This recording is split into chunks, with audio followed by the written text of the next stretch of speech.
Good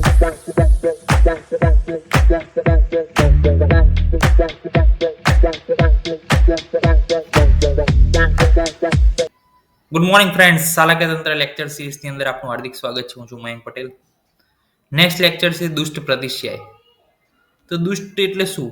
તો કે જે વર્સન કન્ડિશન થઈ છે, જે કન્ડિશન શું થઈ છે, બગડી છે, કે જેની આપણે ચિકિત્સા કરી ન હતી, કે જે વાત જ પિત્ત જ કફ જ રક્ત જ જે પ્રતિશ્યાય હતી એની આપણે ચિકિત્સાને શું કરી છે, નેગ્લેક્ટ કરી છે લેવામાં.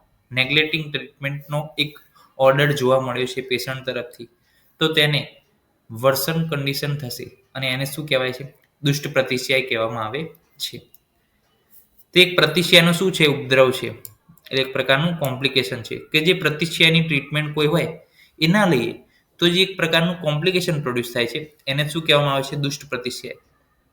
બીજું કીધું છે કે નિદાન સેવન પ્લસ પ્રતિશ્યાયની ટ્રીટમેન્ટને અવગણો અને યોગ્ય ચિકિત્સા ન લો તો એના કારણે શું થાય છે, વધારે દોષો જે છે દૂષિત થાય છે અને દુષ્ટ પ્રતિશ્યાય થાય છે.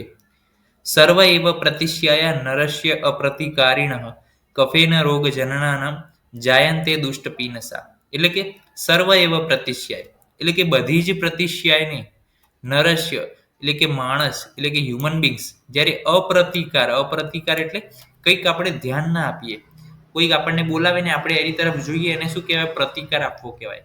પરંતુ અપ્રતિકાર એટલે કે આપણે એની સામે ન જોઈએ. એટલે અહીંયા શું લેવાનું છે, તો કે ડિઝીઝ થાય એટલે આપણે ટ્રીટમેન્ટ લઈએ એને શું કહેવાય, પ્રતિકાર આપ્યો કહેવાય. પરંતુ જો ડિઝીઝ થાય અને ટ્રીટમેન્ટ ના લઈએ તો એને શું કહેવાય, અપ્રતિકાર કર્યો કહેવાય.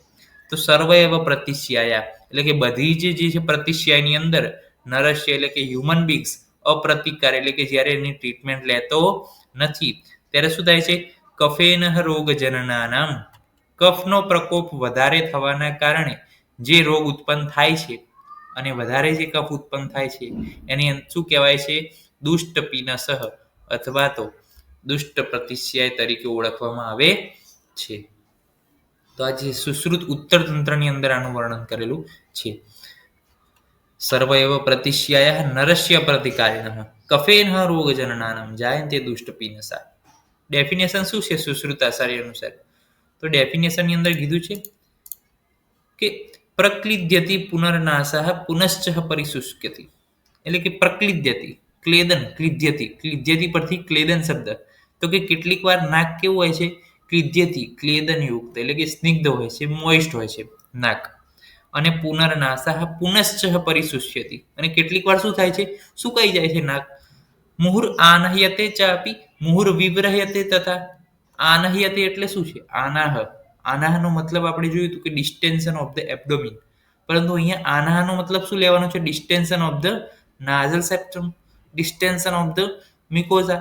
કે ડિસ્ટેન્શન થયું એના કારણે શું થયું, નાકનો જે પ્રવેશ દ્વાર હતો નેઝલ કેવિટી એ નેર્સ જે હતા એ શું થયા, બ્લોક થયા. તો મુહુર આનહ્યતે એટલે શું છે, બંધ થવું.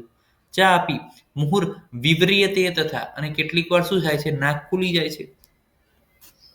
નિશ્વાસ ઉચ્છ્વાસ દૌર્ગંધ્ય એટલે કે નિશ્વાસ અને ઉચ્છ્વાસ એની અંદર શું થાય છે, દૌર્ગંધ્ય આવે છે. પ્લસ તથા કંધાન વેતી છે અને કોઈ પણ પ્રકારની સુગંધ લઈ શકતો નથી માણસ, કારણ કે નાક શું છે, એનું બંધ છે. એની અંદર શું છે, પ્રતિશ્યાય નકરી જે છે દોષો જે છે અંદર ભરેલા છે એના કારણે ગંધ આવતી નથી. એવમ દુષ્ટ પ્રતિશ્યાય જાનીયાત કૃચ્છ સાધનમ. અને આવો જે રોગ છે એને દુષ્ટ પ્રતિશ્યાય તરીકે જાણવામાં આવે છે અને જે શું છે, કૃચ્છ સાધ્ય છે. ઓકે, થાય છે શું, પુનઃ પ્રક્લિદ્યતિ પુનર્નાશા પુનશ્ચ પરિશુષ્યતિ. એટલે કે પ્રક્લિદ્યતિ કેટલીક વાર શું થાય છે, નાક જે છે અંદર મોઇસ્ટ બને છે, અંદર દોષો આવે છે. અને પુનશ્ચ પરિશુષ્યતિ કેટલીક વાર નાક સુકાઈ જાય છે. મુહુર આનહ્યતે એટલે કે નાક બંધાઈ જાય છે કેટલીક વાર. મુહુર વિવ્રિયતે કેટલીક વાર નાક ખુલી જાય છે. નિશ્વાસ ઉચ્છ્વાસ એટલે શ્વાસ લેવામાં તકલીફ પડે છે. ઉચ્છ્વાસમાં દૌર્ગંધ્ય જે છે જોવા મળે છે.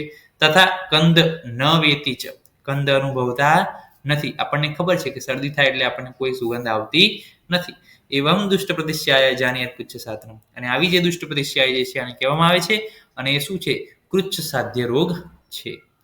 ચરક આચાર્ય શું છે કે જ્યારે પ્રતિશ્યાયનો દર્દી સતત અહિતકર આહાર લેતો રહે, ટ્રીટમેન્ટ લેવામાં કાળજી ન રાખે ત્યારે દુષ્ટ પ્રતિશ્યાય થાય છે.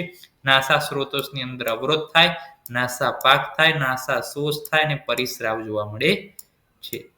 અને ગંધનો જે છે નાશ થાય છે. જે આપણી નાક જે છે ઘ્રાણેન્દ્રિયનું કાર્ય શું છે? તો કે ગંધને લેવાનું કાર્ય છે. તો એ ગંધને લેવાનું કાર્ય બંધ થાય છે અને ફાઉલ સ્મેલ આવે છે. અને વારંવાર જે છે પ્રતિક્રિયા પછી રિકરન્સ રેટ જે છે દુષ્ટ પ્રતિક્રિયાની અંદર પ્રતિક્રિયાનો રિકરન્સ રેટ શું થાય છે? વધી જાય છે. ટ્રીટમેન્ટ જે છે સિમ્પલ છે. સુશ્રુતાચાર્ય કોઈ સેપરેટ ચિકિત્સા બતાવી નથી પ્રતિક્રિયાની. સિમ્પલ કીધું છે કે લંઘન કરો પ્લસ જે છે દીપન કરો અને પાચન કરવાનું કીધું છે.